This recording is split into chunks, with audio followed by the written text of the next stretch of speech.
thing is, a lot of people talk about dumb phones as a big, life-changing piece of technology. It's something that will fix your life. It will rewire your brain. However, I believe that's not entirely accurate to the way our psychology works, and could be another way that companies are using our desire to fit in, to be cool, to make money. I know that most dumb phone companies are trying to be the opposite of that, and they sound like that, but I've noticed an interesting trend that I wanted to discuss and start a conversation about. So my first thought is that the whole point of disconnecting from technology is to live more, and this is all well and good. It's incredible. I think that we can be so disconnected from reality because of our technology. However, just getting a dumb phone, having a different piece of technology that's not as addictive, doesn't necessarily promote good activity. That your mind, if it is addicted, if it is choosing to seek out these things that distracts itself, it's still going to do that, just with other avenues. You could spend the same amount of time on your computer, or reading books that have no value, or listening to music constantly just to drown out life. And if that's what you're trying to avoid, just cutting out the technology doesn't necessarily solve that. There's a deeper issue that ought to be resolved. And resolving it comes down to seeking out different ways to spend your time. So instead of saying, I'm going to get a dumb phone and I'm never going to use my phone, I'm just going to do things. Instead, I think the mindset should be oriented less towards what you're going to stop doing and more towards what you're going to start doing. Waking up and making yourself a great cup of coffee, or reading a good book that you've always wanted to read, or starting to do work, or praying, or whatever will make you be the better person you want to be. The thing that's holding you back is not your technology, it's your mindset. Secondly, the big pull with dumb phones and these non-smart technologies is that you can take the freedom out of them. A smartphone is a completely open door. You can download any apps you want, you can watch any videos you want, you're always connected to the internet. Basically, the whole world is at your fingertips.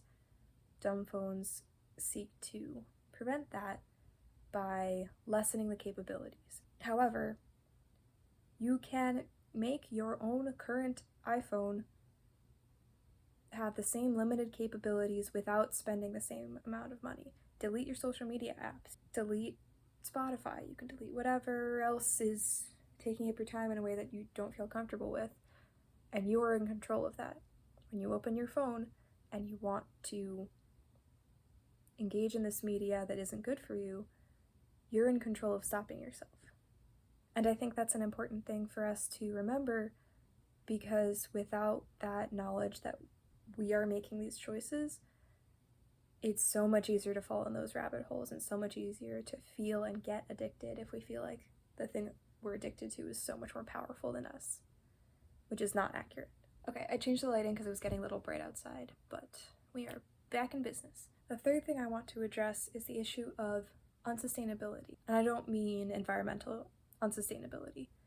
What I mean is that with something like a dumb phone, you see this $300 phone that says that it will fix your life. You will be the person that you've always wanted to be, and that technology has held you back from. At the same time, that intense promise at such a high cost makes you think that you have to put none of yourself into it. Its intensity almost makes it easier to jump into, to say, oh, this miracle potion, this device that can just fix my life, of course I'll buy into that. And in the end, you buy this new product and it doesn't change you. It doesn't change the way your mind works. It can open doors for sure, and I'll get into some of the caveats at the end of this video, but it has such a high promise that you're bound to buy a dumb phone, jump in, try and use it, realize how much of your life is dependent on technology, give up, and go back to your smartphone.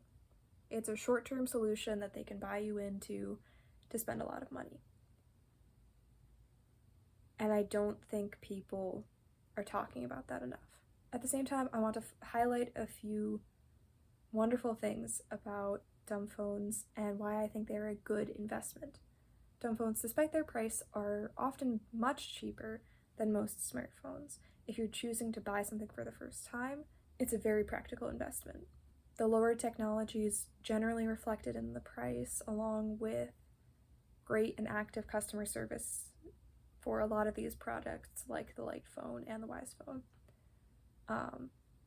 They also back good causes, trying to get people out of media addictions of varying kinds. And a lot of people say that they think and feel better because of what the Dumbphone has stopped them from doing. I think that it is a great choice to get one.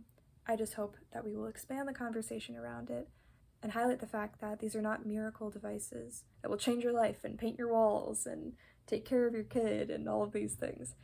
It's just a phone, and it does less than it used to, and you are now tasked with doing the rest of it.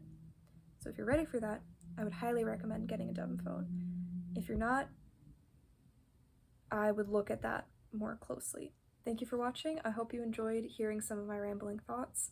I would love to hear some of your own, assumedly less rambling than mine. Thank you so much for watching, and God bless.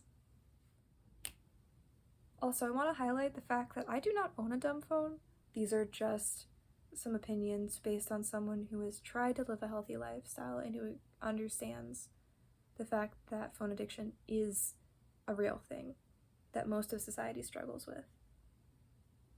But I don't think that this push and craze to new technology is necessarily what we need to solve the problem.